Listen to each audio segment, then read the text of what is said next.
Hi guys! Magandang gabi! Welcome back dito sa Gandara SRU channel for Showbiz Update.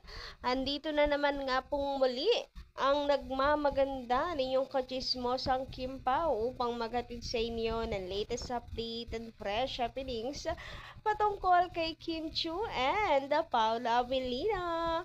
And para nga po sa gabing ito, ang tatalakayin natin at pag-uusapan, syempre ganaps ng Kim Pao sa pagpunta sa Los Angeles.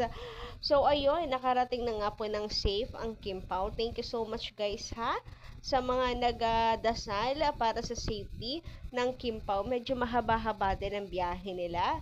So ang ating mga nanays dyan ay talaga namang napapraning at kinakabahan tuwing may lakad ang Kim Pao. So, thank you sa pagdadasal. Malaking tulong yan para sa guidance ng Kim Pao.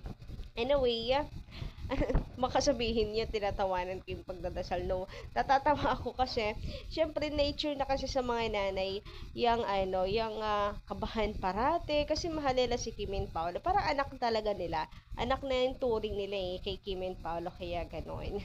So, yun, ang cute-cute. Ganyan talaga mga nanay natin. So, ang dami po tayong mga senior nakakimpaw fan na nanonood dito sa ating channel. So, pinapahalagahan ko po ang mga yan. Always take care din po kayo ha. Wag pong magpapabaya sa sarili. Time management din po. Alam kong maraming ayuda ang kimpaw. Baka matulad kayo sa akin. Dami nang nararamdaman. Kabata-bata pa. Anyway, ayan, dami kong chika agad. Bago tayo magpatuloy, baka may bago lang dito sa ating channel, ngayon lang nakatapak dito na pabisita, ay pakiclick na lang po na subscribe button natin dyan sa baba para kayo ma-notify din at ma-update din tuwing may bago tayong chika at balita hinggil sa Kim Pao. Basta pong mga balita na may kinalaman kay Kim Chu and Paula Avellino, sagot na po natin yan. So, eto, buena manong comment tayo ngayong gabing ito from Madam Walhati Tenedero. So, ayan, nababasa ko lahat ng comments nyo maging ito. Sabi dito, hindi kaya acting lang yan. Siguro kung hindi nag-click ang team nila, nagkanya-kanya na sila. Si Paolo parang walang kalatoy-latoy. Buti pa si Kim, funny talaga. Asahan niyo. Pagkatapos ng pelikula, kanya-kanya na sila. Naku, sorry, Madam Walhati Tenedero. Dahil may upcoming na agad, may nakapila na agad na project ang Kim Pao after ng kanilang pelikula. So, binanggit na yan ni Paolo Avellino. Parang ayaw na nga pakawalan ni Paolo si Kimi.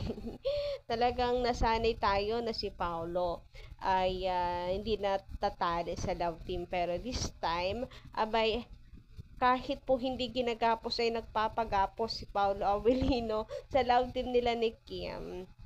Hindi dahil sa tandem, hindi dahil pala sa love teams na yung sinasabi ninyo na nag-click, hindi dahil malakas yung fandom nila, kundi dahil gusto niya. Kasi gusto niya, forever na sila ni Kim. Huy, grabe, napaka-OA. Pero yun nga, about kasi sa sinasabi niyo na dahil lang yan sa dami ng fans, kaya nagtiyaga si Paolo Avellino kay Kim, na kaya ganyan si Paolo na natili kay Kim. Pero kung hindi yan nag-click, kanya-kanya na yan, si Paolo pa ba? Yung sinasabi nyo na yan, imposible. Kasi even before, kung nanonood kayo ng mga interviews before ni Paolo Avellino, nabanggit niya na kahit nararamdaman niya na may chemistry din naman daw talaga, ipinipili niya pa rin na kumawala. Kasi, apaka-fake daw kapag gano'n. Parang mas lalo nga niya, kapag may chemistry, parang mas lalo niyang ayaw magpatali sa love team. Bakit?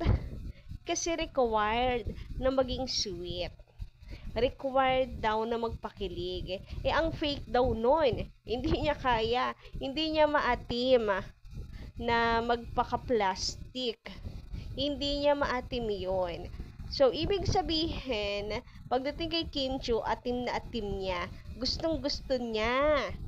Kaya nga, 'di ba, si Paulo na daw ngayon nag-aabang at nag-request ng mga interviews, mga dahil makakasama niya si Kim Chiu. Hoy, grabehan.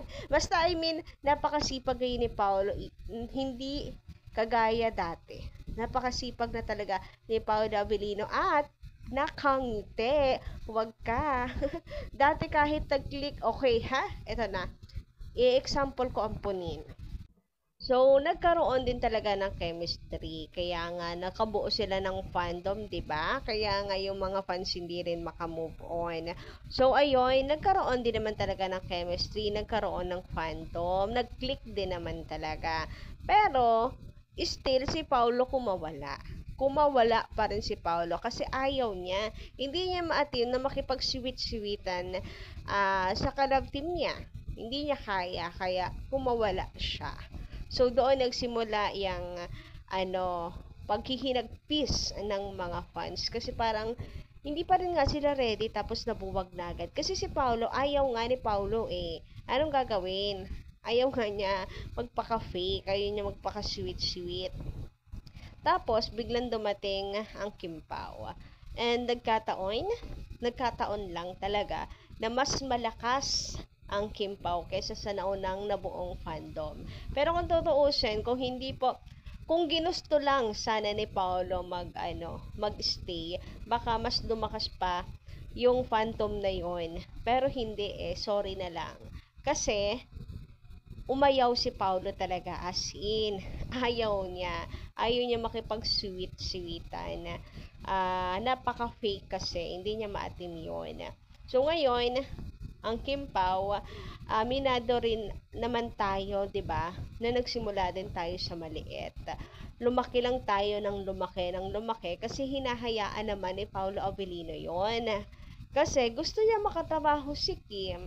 Kasi gusto niya yung pagiging sweet niya kay Kim. Lahat kasi totoo. Kumbaga ay pabor din kay Paulo Abilino lahat. You know? And bakit pabor? Kasi gusto nga niya si Kim Chiu. Kasi nga, mahal niya si Kim Chiu. Ganon. May feeling siya para kay Kim Chiu.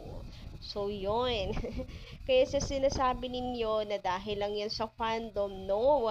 Nagsimula din po sa maunting fandom. Nagsimula sa maliit ang Kim Pao.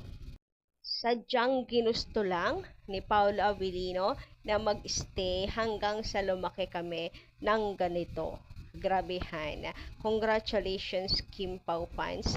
Padami tayo ng padami at hindi po may kakailangan napakalakas. Tapos, gusto na nga ni Paulo yung ginagawa niya. Sarap pa sa pakiramdam niya na ganito yung pagtanggap sa kanila. 'Di ba? Anyway, dumako naman nga tayo dito sa mga vlogs, mini vlogs ni Kim Chiu. Ayan, mga updates niya. Ayan, di ba? Ayan ang pinaka-iniintay nyo. At kasama na naman si Paulo Abilino. Hoy, grabehan. Another vlog na naman ba, Kimi? May aabangan na naman ba kami? Uy, vlog ka naman. Kasama si Pau Pau. Ay, Pau Pau. Si Papi Pau. So, ayan, makikita nyo nga dito. Ayan, tila may videographer si Kimi. And sino pa ba? Syempre yung kanyang seatmate, na kanyang Jowa Bells, na kanyang na kanyang Jusawa Bells. Huy, gabihan na naman tayo. Pero anyway, 'di ba? Masyadong naman ang Kim Pao. Paka-sweet ni Paulo Abilino. Instant alalay charot. Makaalalay naman wagas. Pero hindi. Nakalagay nga dito, professional photographer, videographer din. Grabehan yun. About sa instant alalay, huwag niyong masamain. Ayan yung mga videos sa akin, pa-play ko na lang. Para makita nyo dyan ang pagka-gentleman ng isang Paulo Abilino. So, ayos lang yon dahil, ika nga po sa kanta, ay habang buhay kita nga pagsisilbihan o aking prinsesa. O, di ba, bongga? Pero, eto pa, dito naman tayo sa videos na to ng Kim Pao na napaka-consistent talaga ni Paolo Abilino. Nakakakilig ang ka-gentleman, ang kaswitan ni Paolo Abilino. Grabe, nakakakilig talaga. As in, grabe, apakahaba ng hair ni Kimi. Talaga naman ay ano po, prinsesang prinsesa kay Paolo Avellino. Sana all prinsesa ng isang Paolo Avellino. Kaya ang daming nagngangaw at nagtatahol na naman eh. Kasi ganyan yung nakikita nila, masakit sa kanilang mga mata. Anyway, bago pa mapunta sa bad vibes ang ating update, tatapusin na natin. No to nega. So hanggang dito lang muna ang ating update. Maraming salamat guys sa inyong pakikinig. And don't forget to click the subscribe button and notification bell para po sa iba pang mga balita. Maraming salamat.